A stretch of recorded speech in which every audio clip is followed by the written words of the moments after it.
Salah satu hal yang paling penting di dalam proyek integrated farm adalah kita mengembangbiakkan dari puyuh, dari ayam, dan dari itik. Apa yang dipentingkan dalam proses perkembangbiakan? Jikalau kita memiliki satu daerah yang ada listrik, yang bisa melakukan satu aktivitas menggunakan listrik, kita bisa menggunakan mesin tetas. Mesin tetas yang kita pakai adalah mesin tetas tradisional, yang sangat murah dalam pembiayaannya. Hal-hal yang paling penting dalam pembuatan mesin tetas adalah seperti ini. Yang pertama, kita memberikan ada temperatur. Jadi di setiap mesin tetas kita tersedia temperatur. Suhu optimal untuk penetasan ayam, bebek, dan puyuh adalah 40 derajat Celcius. Atau kita di dalam Fahrenheit 100 derajat Fahrenheit. Di dalam mesin tetas juga ditentukan dengan satu alat, yaitu termostat. Termostat berguna untuk mengatur suhu untuk mencapai suhu optimal. Ada perbedaan sekitar 2 derajat lebih tinggi dan 2 derajat lebih rendah. Karena itu kita mengatur termostat, kita taruh di suhu 38 derajat Celcius, sehingga dia akan optimal di suhu 38 dan 39. Kemudian yang paling penting lagi dalam mesin tetas, kita membutuhkan air. Air adalah berfungsi sebagai pelembab. Karena apa? Ketika ada air, maka kelembapan di dalam mesin tetas akan terjaga. Dan ini akan memberikan dampak yang bagus di dalam penetasan. Jika penetasan itu kurang lembab, maka yang terjadi adalah ternak yang akan menetas tidak akan menetas dengan maksimal. Dia akan cacat. Dan yang kedua, kalau kurang lembab, maka sangat susah untuk keluar dari cangkang telur. Karena itu ketika udara kering, kita memerlukan juga penyemprotan. Jadi kita perlu air, kita semprot pada hari untuk puyuh kita semprot pada hari ke-10 sampai dia akan menetas. Untuk bebek kita akan semprot setelah umur 2 minggu. Jadi ini adalah konsep tentang mesin tetas. Berapa jumlah lampu yang ada di dalamnya sangat mempengaruhi berapa lama dia akan bertahan. Kemudian bahan apa yang kita pakai akan sangat mempengaruhi kualitas dari suhu sendiri. Semakin mesin tetasnya bagus, dengan bahan yang cukup, maka dia akan lebih sangat hemat di pemakaian listrik. Itu yang terjadi.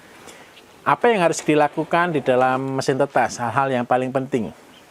Nomor 1 adalah kita memilih telur. Jadi pemilihan telur yang bagus untuk mesin tetas, untuk ditetaskan. Jadi kita memilih telur bukan telur yang terlalu besar atau telur yang terlalu kecil. Tapi telur yang kita pakai adalah telur yang optimal.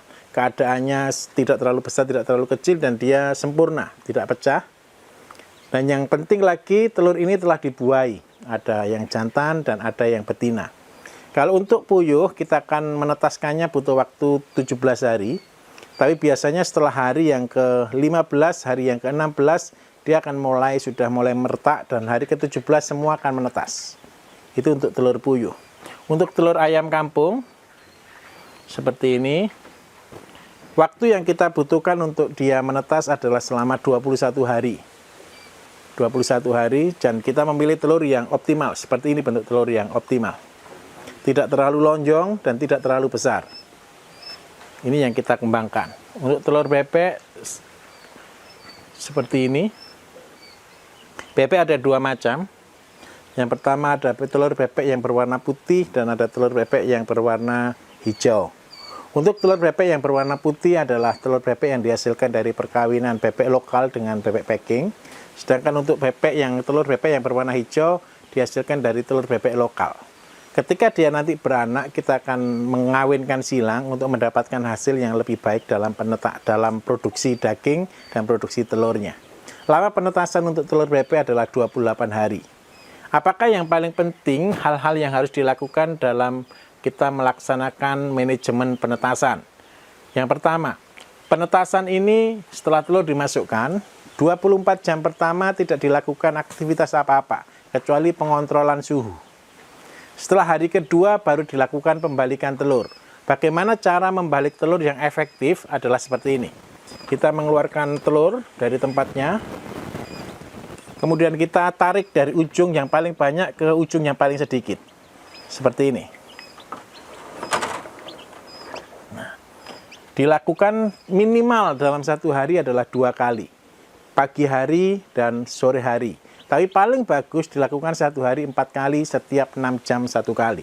Proses untuk melakukan pembalikan telur. Hal apa lagi yang harus kita lakukan untuk kita melakukan mesin tetas? Setelah telur dimasukkan, setelah dibalik, pada 24 jam pertama kita akan melakukan pengecekan apakah telur itu mengandung jantan atau tidak. Kita akan praktekkan bersama-sama. Kemudian hari ke-14 kita melakukan ulang untuk uji pengecekan apakah embrio yang ada berkembang atau tidak. Dan setelah itu baru kita biarkan untuk dia sampai akan menetas. Penetasan ini sangat penting untuk apa? Untuk kita bisa melakukan multifikasi. Sebagai peternak, untuk yang peternak mandiri, kita tidak akan bisa tanpa penetasan. Karena apa? Kalau kita tanpa penetasan, maka kita tidak akan berkembang. Dan saya berharap setiap orang bisa melakukan proyek penetasan dengan cara yang berbeda-beda. Kalau untuk ayam kita bisa dengan cara manual dengan induknya. Tapi kalau untuk itik kita dan puyuh wajib menggunakan mesin tetas. Ini adalah telur setelah 2 minggu masuk di dalam penetasan.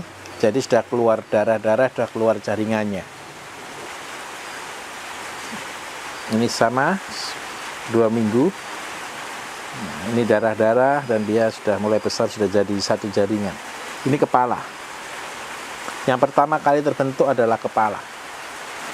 Setelah kepala dia akan membentuk ke badan.